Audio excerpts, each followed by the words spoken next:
주상 전화 나이스. 안녕하세요, 주식강사 유튜버 매자드 반갑습니다. 자, 초록뱀 미디어를 살펴보면요, 주가가 다시 한번 꿈틀꿈틀대는 아주 긍정적인 흐름이 나타나고 있는 그런 어떤 상황입니다. 자, 보면요, 초록뱀 미디어를 살펴보면요, 특징에 대한 부분 살펴보면, 자, 1분기 매출에 대한 부분, 요런 어떤 실적에 대한 부분, 형들아. 자, 보면 1분기 호실적에 힘입어서 초록뱀 미디어가 주가의 상승에 대한 부분이 나타났다, 뭐 요렇게 얘기를 해주고 있습니다. 자, 초록뱀 미디어가 공시를 통해서 1분기 연결 기준 매출액이 전년 동기 대비 738% 증가한 378억 원, 9천만 원을 기록을 했다. 투자자들은 기대가 집중된 것으로 풀이되고, 같은 기간 영업이익이 21억 3,600만 원을 기록을 하면서 흑자 전환에 성공했다. 뭐 요렇게 얘기를 해주고 있습니다. 자, 지난해 신종 코로나 감염증으로 인한 드라마 라인업의 축소와 85억 원의 영업 적자를 기록한 초록뱀 미디어가 1년 만에 흑자 전환에 성공하면서 본격적인 성장 궤도에 진입한 것으로 이렇게 얘기를 해주고 있습니다. 자, 초록뱀 미디어는 1월 결혼 작사 이혼 작곡. 야, 이거 제목이 형들아 제목이 결혼 작사 이혼 작곡. 야, 이건 대단하네. 펜트하우스 시즌 2. 야, 이거 대단하네. 자, 오케이 이강 자매. 요런 어떤 부분. 자, 이렇게 요즘에 이 한류 K 드라마가 굉장히 인기가 많은 그런 어떤 부분이 되죠. 그렇게 해서 특히 높은 신청률을 보인 펜트하우스. 펜트하우스 장난 아니죠, 형들아. 형들아, 커피 한 잔 먹어. 커피 한 잔 먹고 물 좀 먹어야 돼.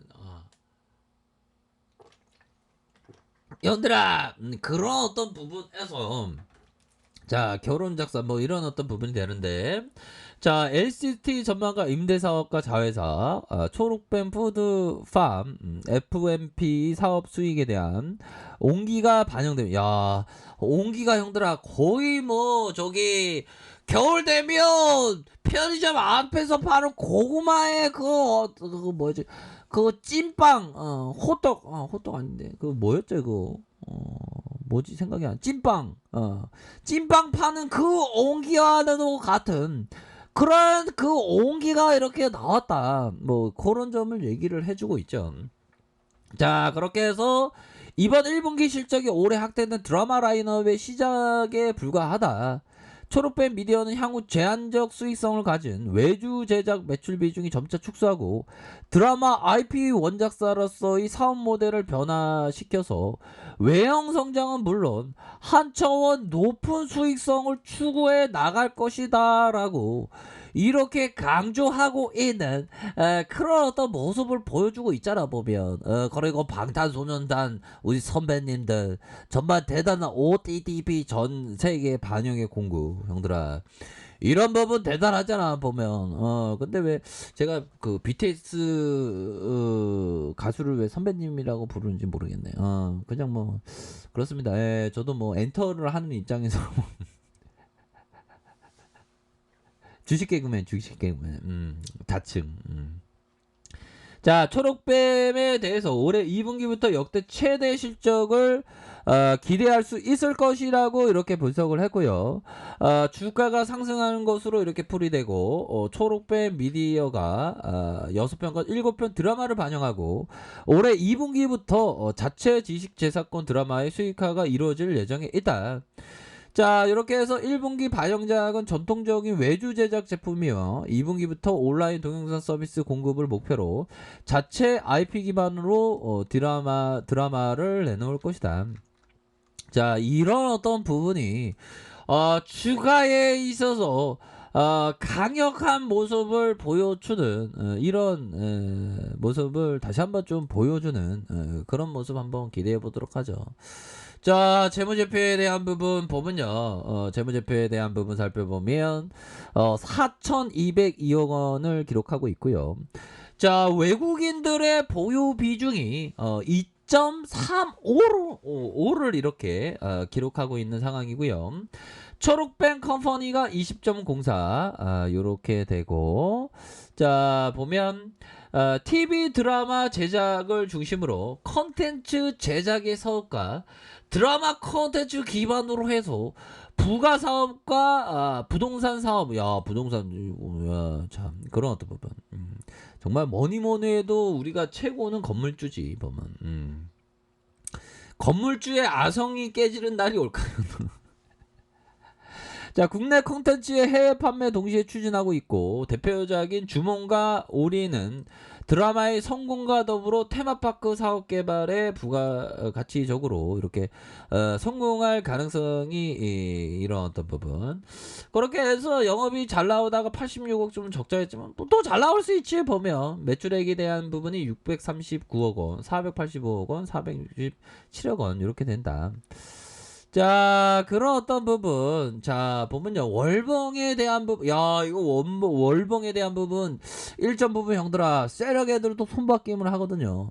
1차 세력 애들 손바뀜, 2차 세력 애들 손바뀜. 요런 부분으로 손바뀜을 좀 해주고 있는, 그런 어떤 모습을 좀 보여주고 있는 것이 아닌가라는, 그런 어떤 생각이 든다라는 점을 말씀을 드리면서, 자, 보면요. 이런 어떤 부분, 워터실로스가 얘기했던 남의 말을 듣고 매수하거나 이렇게 하면 안 된다. 이 부분은 좀 맞죠 보면. 투자는 항상 그 보면 본인의 책임만에 판단하는 겁니다. 뭐 그거 아시죠 보면. 그런 어떤 부분. 자, 그리고 마이클 마커슨이 얘기했던 첫 번째 기본적 분석은 시장 수요와 공급의 불균형을 암시해야만 한다. 이 얘기는 난 뭔지 모르겠네 잘. 솔직하게 수요와 공급의 불균형. 보면 수급을 본다는 건가? 기본적으로 기본적 분석은 가치와 가격의 계류를 나타내는데, 그 계류를 뿐만 아니라 좋은 기업에 대해 수급이 들어오는데 안 들어오면 거기에서 좀 좋게 본다. 뭐 그런 걸 얘기하는 것 같고, 그 불균형은 시장의 거대한 움직임으로 시장과 함께 좀 맞아 떨어지면 좋다. 둘째로 차트는 기본적 분석이 암시하는 방향으로 좀 시장이 움직이고, 뉴스 나올 때까지 시장의 적합한 심리 상태가 된, 지금 뭐 적합한 심리 상태로 좀 좋은 모습을 보여주고 있지 않습니까? 그런 부분. 그리고 항상 형들아, 매매 횟수를 좀 줄이는 거 생각해야지. 자꾸만 소실렸어. 저정마에서 메꿔야 돼. 막 달려가다가 또 운번 맞고, 저정마에서 또 가다가 문번 맞고. 제가 황수 주린이 때 그랬지. 그러면 안 됩니다. 최소한의 매매 횟수. 그리고 다 보면 좋아. 기본적 분석 차트만 보는 게 아니라 기본적 분석, 기술적 분석, 시장 분석 다 봐야 돼. 자, 그런 어떤 부분이 됩니다. 그렇게 해서 자, 주봉에 대한 부분 살펴보면요. 주봉에 대한 부분, 가격에 대한 부분 지켜주는 거, 가격에 대한 부분, 상단선에 대한 부분과 상단선과 이런 어떤 상단선에 대한 부분, 이런 어떤 부분에서 다시 한번 주가에 있어서 랠리가 나올 수 있는, 랠리가 나올 수 있는 그런 어떤 깜냥에 대한 부분 충분히 있다. 가격선에 따라 이렇게 생각을 하시면 돼 보면. 야, 세력 애들이 퉁 올리면서 야야야 세력 대빵이 야야 주가 관리 좀 해봐라 하면서 올리고 다시 한번 치면서 가격에 대한 패턴을 다시 잡아줄 수 있는 그런 어떤 깜냥은 충분히 되지 않을까라는 그런 어떤 생각이 든다. 뭐 이렇게 좀 말씀을 드려보도록 하겠습니다. 보면 뭐 긍정적으로 항상 주식을 해야 돼. 보면 주식시장에서 맨날 공포를 외치는 사람들 많은데, 그런 어떤 공포를 외치는 사람의 어떤 얘기보다 우리가 큰 그림을 좀 항상 그려야 됩니다. 큰 그림 뭐야? 규칙에 대한 부분을 정확히 지키는 그런 게 좀 항상 필요하죠. 규칙은 남이 만들어주는 게 아니야. 우리 형들 누나들마다 인생의 어떤 중심이 있을 거 아니야. 이건 이거고 이건 아닌 건 아니다. 그런 어떤 줏대가 항상 필요합니다. 저야 뭐 맨날 우유부단한 소리 좀 자주 듣는데, 저 줏대가 있는 사람이 될 겁니다. 뭐 그렇게 좀 말씀을 드리면서 자, 그런 어떤 부분, 가격선에 대한 부분은 현들아, 가격에 대한 부분. 자, 이런 어떤 가격선과 가격에 대한 부분. 상단선은 상단의 가격선과 상단의 가격선, 상단과 이런 어떤 가격선. 이렇게 보셔야 될 것 같습니다. 현들아, 파이팅 하세요. 자, 아랫카페에서 정보를 확인하시고요. 좋아요, 구독하기, 알람 설정까지 하셨던 모든 분들 감사합니다. 사랑합니다. 축복합니다. 네, 고맙습니다.